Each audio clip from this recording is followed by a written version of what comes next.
Hi, it's Emil Guillermo, host of the PETA podcast, and this week, a fall reprise. Remember back in January when we were so innocent? It feels like 10 years ago, doesn't it? Well, that's when I talked to PETA President Ingrid Newkirk about her new book. Back with a new episode next week, but for now, our episode on the release of Animalkind on the PETA podcast.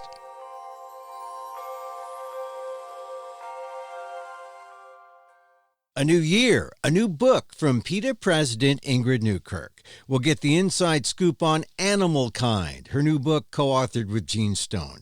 And we'll get her thoughts on 40 years of PETA activism, plus how PETA got the Golden Globes to go vegan. Next on the PETA podcast.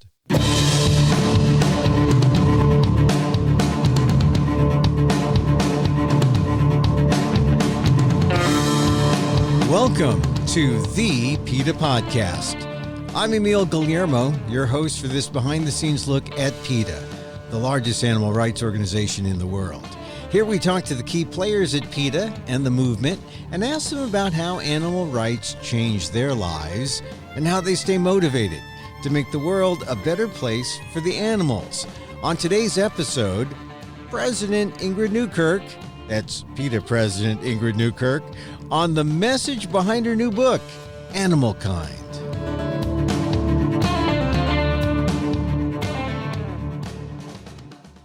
I want us to be more open about who we are and not put the barriers up so close. I don't want to call myself a white 5'8" English American woman, sighted or able-bodied. I'm animal kind. We're all animal kinds. We're not like animals. We are animals. They are us. We need to broaden our perspective. Animalkind does make you think about how ignorant we are about animals, and yet somehow we feel superior? How do we get over ourselves? How do we move to kindness and compassion? That's what Ingrid Newkirk has been doing for the last 40 years as the co-founder of PETA. Really, Ingrid needs no introduction, so let's get right into it. My conversation with Ingrid Newkirk on the PETA podcast. Congratulations on the book opening or the launch. Thank you.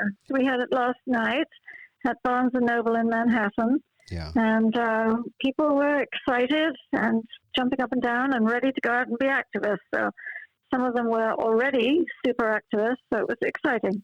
Yeah, that's great. New book, new year. Happy New Year to you. It's great to have you here on the PETA podcast. Now, I gotta make sure we don't get disturbed by little gremlins and whatnot. Okay, so I thought you'd sent all your little gremlins out of the house now. Yeah, those gremlins are gone. We got new gremlins. We always have new gremlins, and Kathy has discovered feeding birds because the house has become kind of a bird sanctuary, or at least the backyard. They don't come in, so we feed them this Niger seed from our plum tree, and we just get dozens of sparrows and goldfinches, and they're just fascinating to watch. And they all just come here and they nest in the bushes, or they nest up in the rooftops, in the little eaves there. And of course, because they're animals, they attract predators. And of course. And we had a hawk sitting on the fence, just waiting for them, and we had to shoo off the hawk we sent out our dog to shoo the hawk away, and then I think the dog got scared and came back in. But then we put the cat out there, and we thought, we can't put the cat out there because the cat could be prey too to the hawk.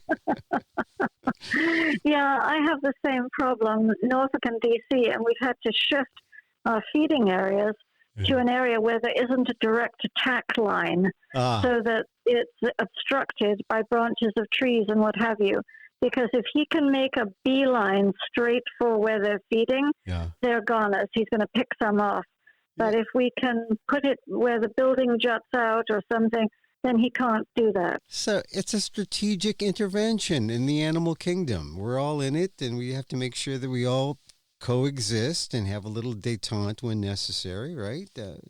That is correct. But it is one of those things where you realize, hey, we got our own little mini animal kingdom here in the Guillermo backyard.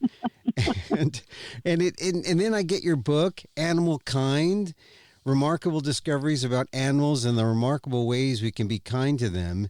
And how does it feel to finish the book and launch it now in 2020? It's such a relief, because when it's in the works, you're always thinking, have I got enough in it? Have I got too much in it? Mm. Oh, and I always want to add, because I find these fabulous stories about animals, and I think, I can't leave that one out.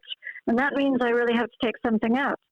So it's very good that it's done and dusted. It's on the bookshelves. It's on Amazon. It's on the PETA website. I do not have to think about that aspect of it anymore. Now I'm just out saying to people, please buy it, put it in school libraries, put it in regular libraries, give it to your friends, give it to people who might love their dogs but have never gone beyond that to do more or to even realize who animals are and what they can do. Okay, let me assuage some of your guilt, because I know, as an author, you say, I got to kill my babies and I got to leave something out. And all right, so I'm going to let you put front and center at the very beginning the story that you had to leave out, but you didn't want to, but you want to tell now. Oh, that is so mean, because there are so many. And at PETA, we have stories every day because, and I couldn't make it too sad. There's a fine line. I want people to recognize the amazing talents, abilities, and emotions of animals. And there are umpteen stories you can tell that illustrate that, but many of them are quite sad. So I didn't want to go into, I agonized, but I decided I wouldn't go into a lot of graphic description of things that we have found. I'll tell you one. It happened recently, an investigation into a chicken farm. And a lot of people who work in these places are basically down and out until they get this low-grade job. Many of them take amphetamines, they, abuse their spouses. It's just a fact. This is not an exaggeration. It's just a fact. They may have arrest records for all sorts of things. So, they're not exactly people who you expect to be super kind to animals in this scenario. But in this one scene on a video that I was watching, a man was working in a chicken shed, and we've seen this kind of behavior so often, decides to have a bit of fun. And so to impress his co-workers, he twists off the chicken's head. And a chicken is a wonderful animal. They're birds like any other, and they're really very dear personalities. He twists her head off and then sticks his finger through her neck and uses her as a finger puppet to tell things to his workmates. And she was alive just seconds ago. And I wanted to say to people, this is one illustration among dozens that we have, spraying sows in the face with paint, using turkeys as baseball bats to hit things. We can show you that this is wrong. So please, will you act on this? But I thought, no, I've got to find another way. And so I was gentler. Well, certainly that act that you described is not an ethical treatment of an animal. If you need a definition of that there, you can see it very graphically. But you left out that story. So now do you feel good that you have shared it a little bit? Thank you, Emil. It probably made your listeners immediately turn off the podcast. No. Just as they might immediately have closed the book. No. But no, it's all right to have left it out. And it does feel unburdening to tell you about it. Yeah. And I hope people will, it's so vivid to think. I did put in stories about the shearing sheds, where one man, people think, shearing is just a haircut, and you have to disabuse them of that idea.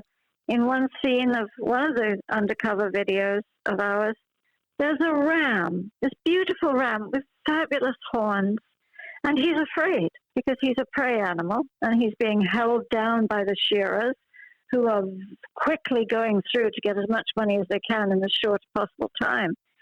And he struggles, and that irritates the shearer. So the shearer takes him by the horns, his beautiful horns, and twists his head to say, shut up. It keeps twisting and twisting until he's broken his neck. So that's why you don't wear wool. Yeah.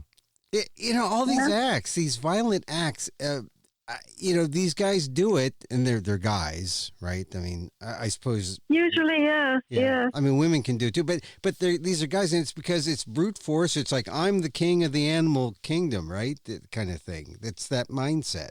They're bigger. It's like trophy hunting. You're exactly right. Is that, you are getting some kind of power, and their terminology is always, they call these animals bitch and worse when they're doing it, regardless of their gender, because they need to show that they can win, that they're powerful, that they can dominate. And you see that with trophy hunting. Today I was reading something, Mark Bekoff, the professor in Colorado, the wonderful ethologist about animals, had written about a hunt. A fire department somewhere decided to go out and raise funds for the fire department by having a hunt, a deer hunt, I think it was. And he and so many other people wrote to the fire department and said, kind of ironic, you're in the business of saving lives, and you're going to raise money for this by killing these innocent family animals who are standing there minding their own business, eating a leaf. And people were nice about it, but they started a petition to say, we'll find other ways for you to raise money. And, PETA has done this many times with places that we'll give you something you can raffle off. Don't do a purebred dog raffle. But the fire department people went nuts. And they have sent hate-inspired texts and tweets. He's collected them all. And they call people bitch, they do worse. And they say, we're coming for you. I love killing animals. I want animal blood on my hands. All these things that show it's not just about the animals. It's about power, domination, being nasty to others to show that you can win, because they're so nasty to even the nice people who are writing to say, could I send you some money so that you won't do this, so that we can support your firehouse? No. Yeah, it's almost like there's a psychological thing too, which means that you can't just show these people examples of cruelty or examples of kindness and compassion, but there's something else going on deep inside that you got to bring in Freud, you got to bring in all those guys, and you have to try to maybe approach it that way, because they still feel that they are above it all, that they can do whatever they want. And maybe that's why, even though it's 40 years since PETA first began, you're still fighting, even with all the triumphs, here and there. It's still a battle, because that psychological battle has yet to be really, engaged, or I don't know. What do you think, Ingrid? I think it won't ever be won, because you've got so many different kinds of people. And domination, humans wishing to dominate others of any species, gender, religion, whatever, has always been the case. And you see it, a little country like Ireland, where there is religious strife, and Catholics will kill Protestants and Protestants will kill Catholics. You just think, you live on the next block from each other, and I know you think there's injustice, but really? But you see this desire to triumph, to win. You see it with football. Yeah. But I think there are two things, and one is this feeling of insecurity that a lot of people have, that they can overcome if they show that they're the big man. And the second thing is that a lot of people don't have that empathy part of their brain, the mirror neuron that we've talked about, I think, in the past, which is a seat of empathy. And it's not your fault if you're not born with it. And you can be, a Nazi who's getting people to come into the camp, and you're separating a mother from her child. Or more recently, immigrant people coming in and having a baby in arms and having that baby taken away from them. You are in charge, and you're going to be officious, and you're going to do as much as you can to show you're in charge, which in the case of animals often means you're going to put their head on your wall. Yeah. You know, Ingrid, I want to talk about the book Animalkind, but, you know, this is the PETA podcast. A lot of people are PETA members who listen. Some aren't, but maybe they will be. But I also want to include some inside stuff that maybe they won't get. And, you know, we'll talk about the book, and we have been sort of, you know, so far. But I want to go to the opening pages, because it's the dedications that I, as a writer myself, I like to read. And you dedicated this book to two people, and I just wanted to explore why. You dedicated it to Nancy Alexander, who's a longtime activist, and Gurudev Chitrabanerjee. Did I say that name right? Yeah, it's Gurudev Chitrabanerjee. Yes. Okay, all right. The accents or the syllables are a little off, but he's a Jain master. So tell me, why did you dedicate this book titled Animalkind to these two? Well, I would also like to dedicate it, of course, to anybody who's ever done anything, and in my heart I do, because one kind deed is one kind deed. Thank you. But those two people I chose, Nancy Alexander has always lived an exemplary animal rights life since the moment she discovered animal rights. If you call her, there's an animal rights message on her phone. If you see what she's wearing nothing that comes from an animal. If she's eating, and she started the very first gourmet restaurant that served only vegan food in Fort Lauderdale, Florida, called Sublime. I mean, it really was an introduction to people who liked meat, who liked comfort food, to have it all vegan. She not only donates to animal causes, she forms the Animal Rights Foundation of Florida. She does everything she can think of. She backs litigation to bring animal abusers to justice. And I think, you know, it doesn't matter if you're rolling in money or you're poor as a church mouse, you can do as much as possible to help animals if you care. And she's shown that she's never forgotten for 1 second that this is a driving force in her life. She's going to make a difference, and she does. Chitrabanerjee died a few months ago. He died in 2019. Mm-hmm. He was very old. He was the very first Jain monk to fly and come to the United States and start a Jain mission here. The Jains, for those who don't know, are a religious sect, and I am not religious at all. They're a religious sect in India that believes in ahimsa. Everybody knows ahimsa, do no harm. Yeah. But they won't eat after 6 o'clock or when the sun goes down, because they don't want to draw insects to the flame of their cooking fires. They will not eat anything that comes from an animal, wear anything. They're not supposed to experiment on animals, although I'm very disgusted that some young Jains have become, because they're very talented and well-educated people, have become researchers. But Guruji would go around always with an iPad and show people mother cows and their calves and say, don't drink milk, whatever you do, because in India, drinking milk is a way of life. And he carved that road out to say, don't do it. He was the most gentle, kind, benevolent person, and I just adored him. So were you writing the book with these people in mind, or do you come up with the dedication after you've done the work and say, look, these are the people who I want to put first, on the page? Or how did you come to these two people? Are they're special, I know. They're special, and I do think about both of them all the time. I corresponded with Guru Chitrabanerjee when he was alive. I am in touch with his wife, Pramoda, who has written a vegan Indian cookbook, and his children are lovely.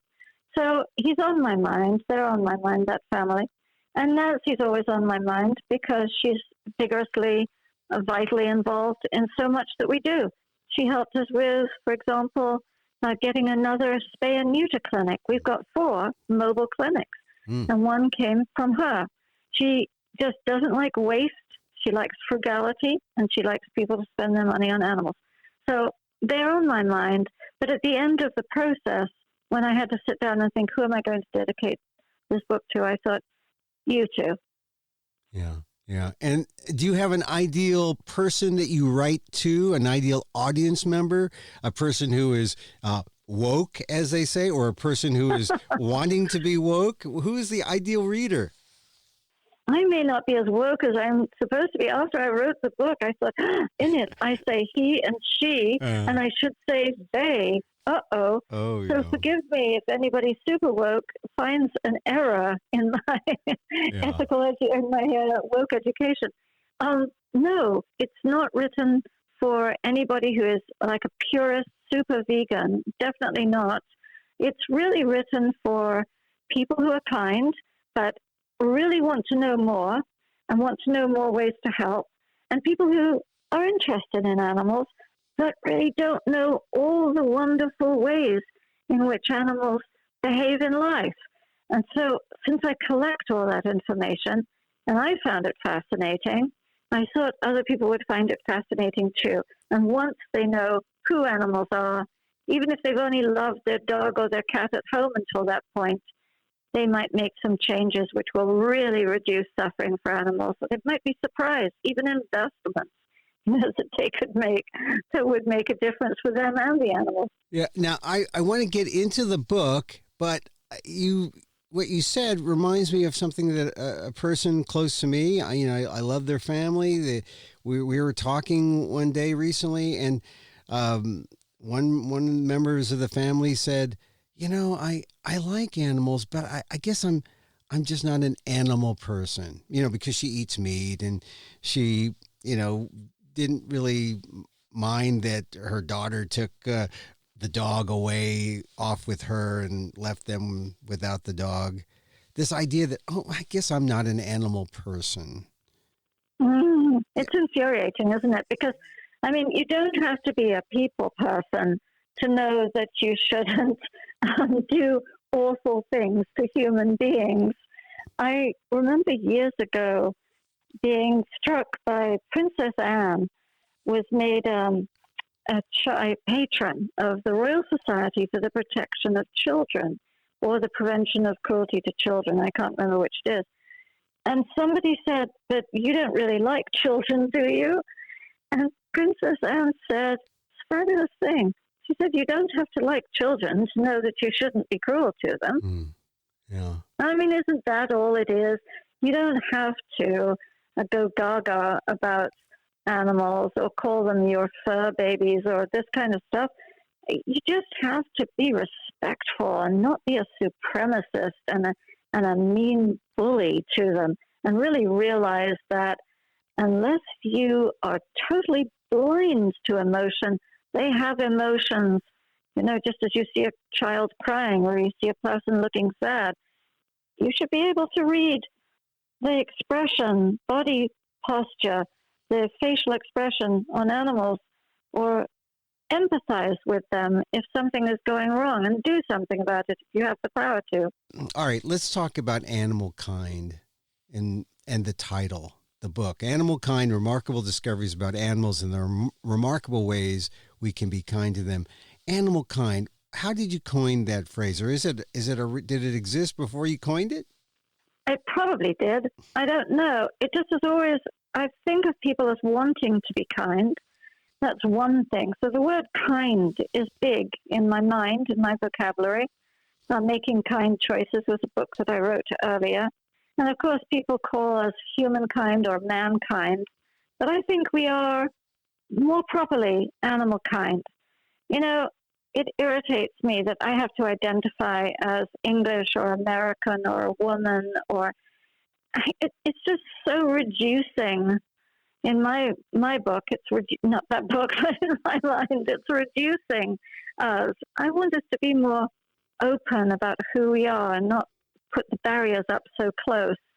I don't want to call myself a white 5'8" English American woman, sighted or able-bodied or what.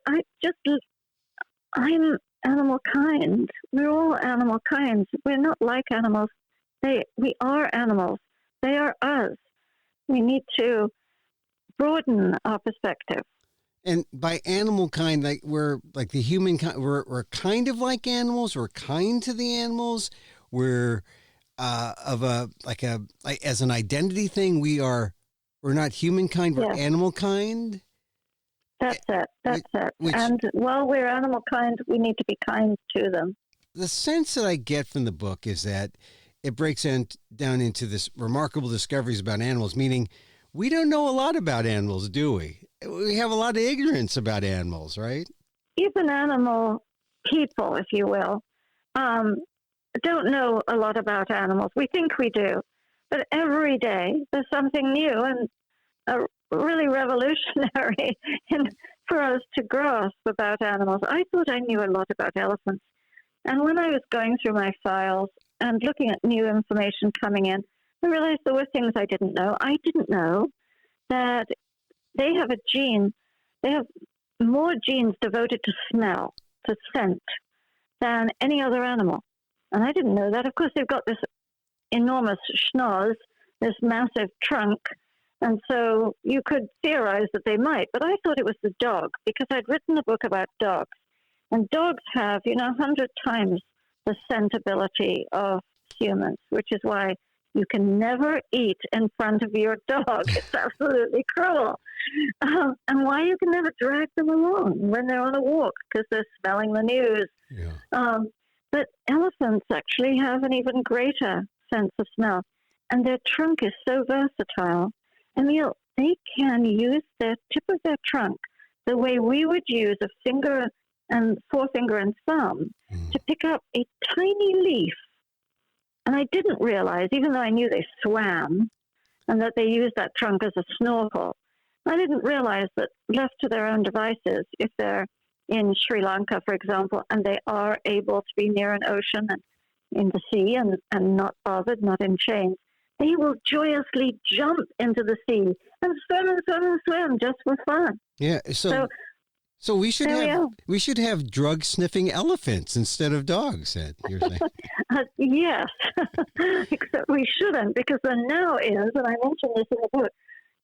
They used to send canaries down the coal mine, right? And if the canary fell over in his cage and died, then the miners came out or didn't go down or whatever it was. Today, you have a human-like scent chemical synthetic nose. It can smell out all these things and tell you, and no one has to die or be hurt. And that's true in everything from Wells Fargo used to deliver the packages, and now we're talking about drones delivering them, right. And pigeons used to deliver messages, and now we text. So, yeah. So we can have these remarkable ways that we can be kind to the animals. Once we we could discover how the value, but then what is the value if we essentially replace the animals in what they did? We do, what kinder things can we do after we replace them with technology or with something else? It's huge. We just came out with that synthetic frog. PETA has paid $150,000 for this frog that has a membrane. You cut him up, you can take out the organs. He's fascinating, wonderful, amazing. Well, you think people are talking about the depletion of frog populations. And if you see how they catch them and they kill them, nobody gives them an anesthetic before they dunk them in formaldehyde. That's how they die. So the sum total of suffering that we're eliminating just by going to a modern technological method, something more sophisticated, that is worth everything just by itself. And then you won't be breeding animals for the circus to put them in chains, and you won't be capturing these frogs, and you won't be slaughtering these sheep or whatever it is. It's just the sum total of suffering is all gone. Well, we don't take this step to make these remarkable ways that we can be kind to the animals unless we discover these truths or these facts about the animals. Were there things about the animals that you discovered in your research that surprised you, that you just had to share with people and say, look at this. We don't know this about this. I mean, you mentioned the elephants, but are there others that were just really so startling that showed our ignorance, mankind's ignorance of the animal kind?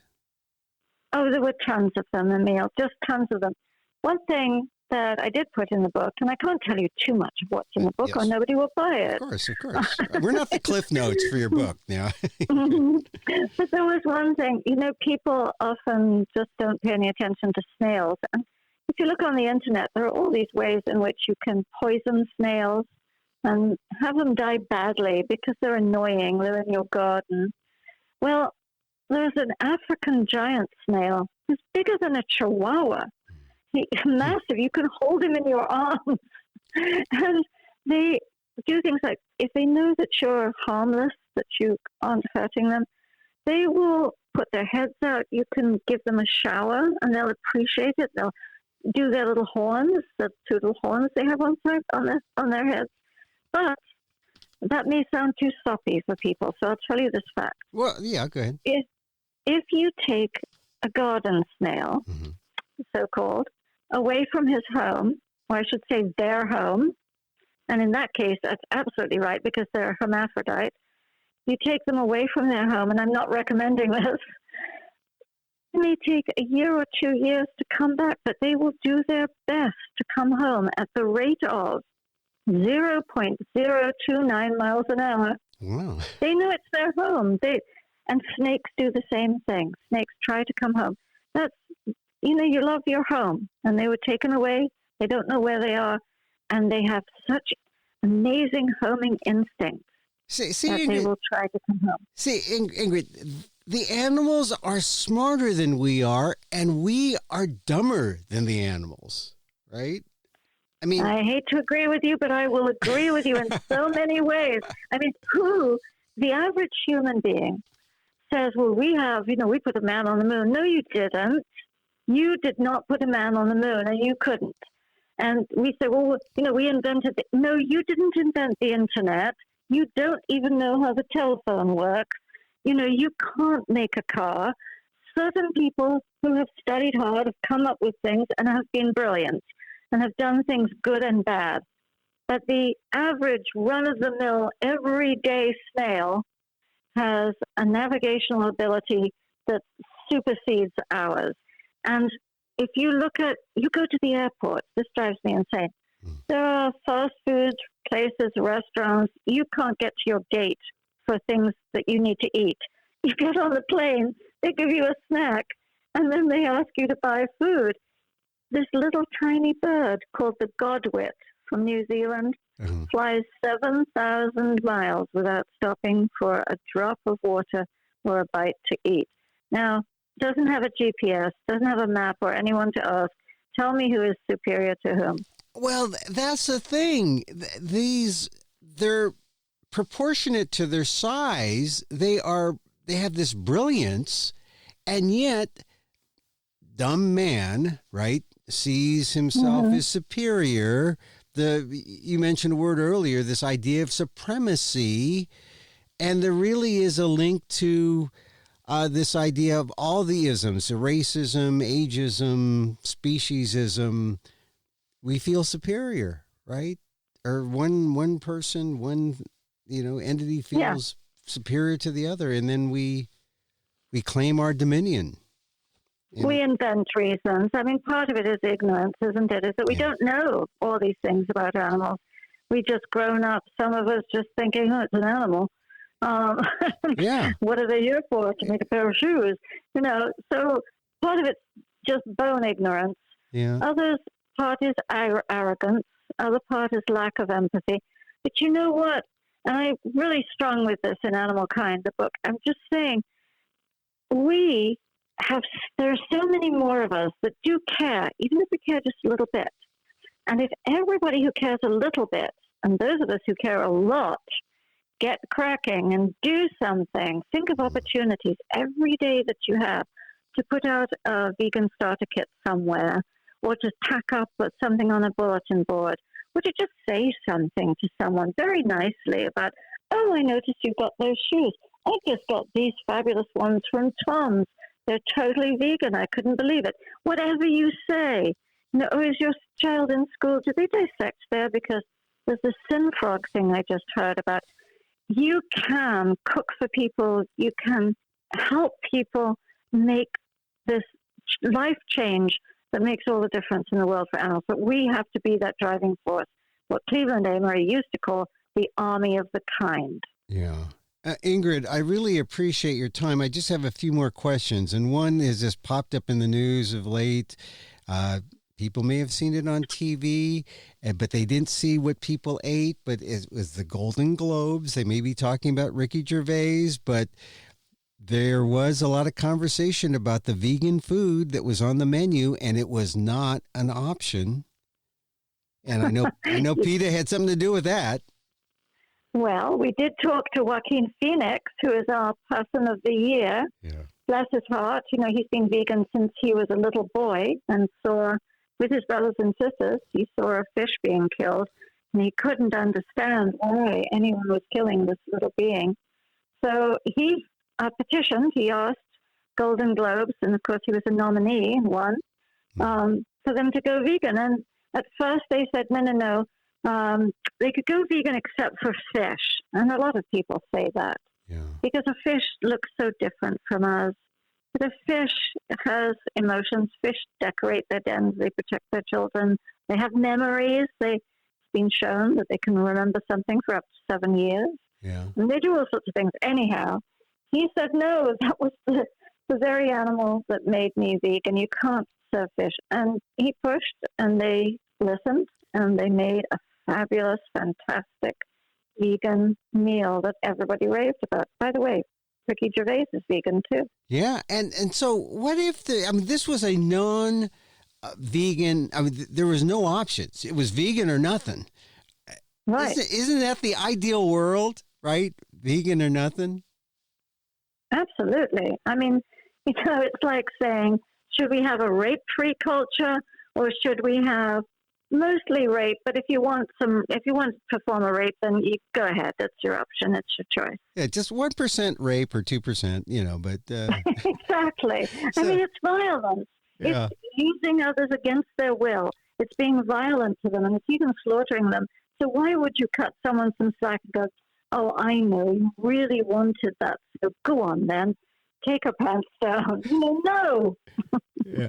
Well, Ingrid, I could talk to you for a long time, and fortunately on a podcast we don't have too many limitations, and we could talk forever, but you have things to do. So I want one last question out of you, and that is the 40-year question, because it is a big deal. This is PETA's 40th year, and what are some thoughts after 40 years? Because you are now going out on tour, you're meeting people, you're seeing people, and you can assess how far, the movement has gone, how far PETA has brought people. What are some thoughts about 40 years after? Well, we've come an incredible way, and it came that way because we were fearless. We've never cared what people think about us. We care about spreading the message, even if we have to be gimmicky, provocative, or make fools of ourselves. We have always said we're going to keep this discussion alive, and we have. And we have seen the fruits of our labors. Of course, everybody at PETA, we work behind the scenes. We work with corporations, with laboratories, finding alternatives to various kinds of animal torture in the labs. You name it. We do all that too. But we have to keep the conversation going, and that we must do for the next 40 years. I'll be 110, and I think I can make it. I really do. I think I can make it. Well, if you listen to this low-fat vegan diet, I've got this new book here, I hear, about your body in balance. It talks about the low-fat vegan diet. Yeah, the low-fat thing is great, so I just have to stop with the French fries. All right.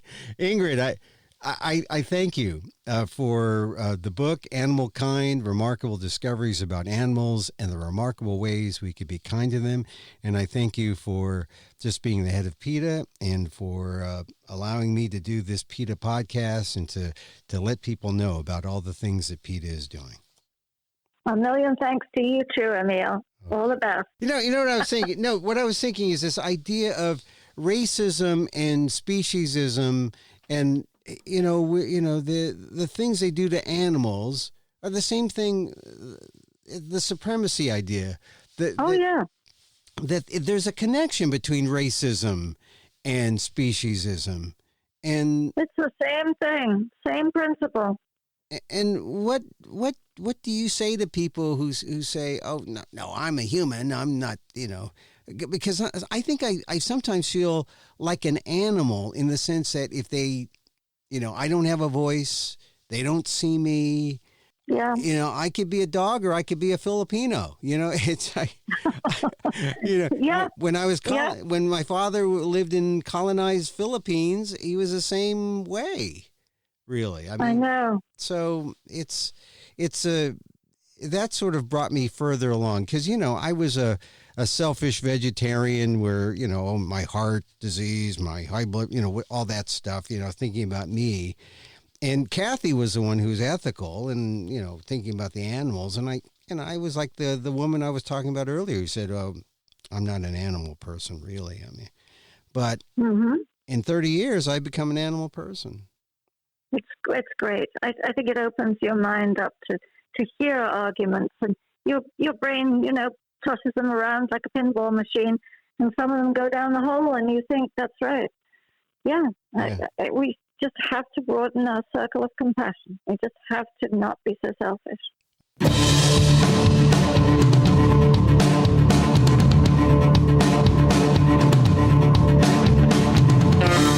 Ingrid Newkirk, president and co-founder of PETA, and the co-author of the new book, Animalkind, available now wherever books are found and at PETA.org. Hear more from Ingrid on all our podcasts. She's been a guest on a number of them. They're in our podcast archives. The links are in the show notes, or go to PETA.org for more.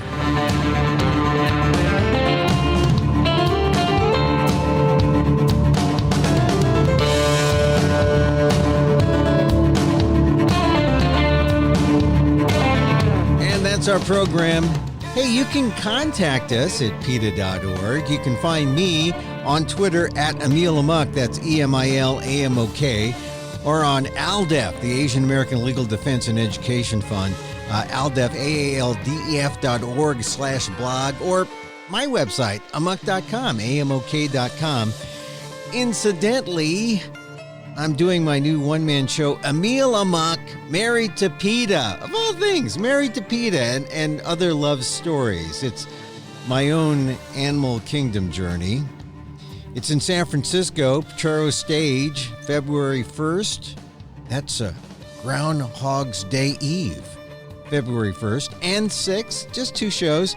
It's my Spalding Gray imitation. So go to AMOK.com for details.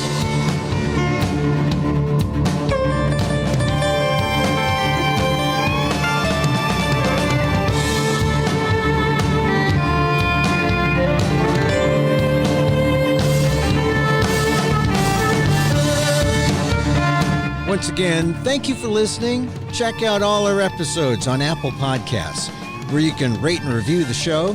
It helps get the word out about the issues you care about. Our music, incidentally, provided by Carbon Works. Check them out on YouTube. Join us again next time for more insight into animal rights and the fight for a cruelty-free world on the PETA Podcast. I'm Emil Guillermo.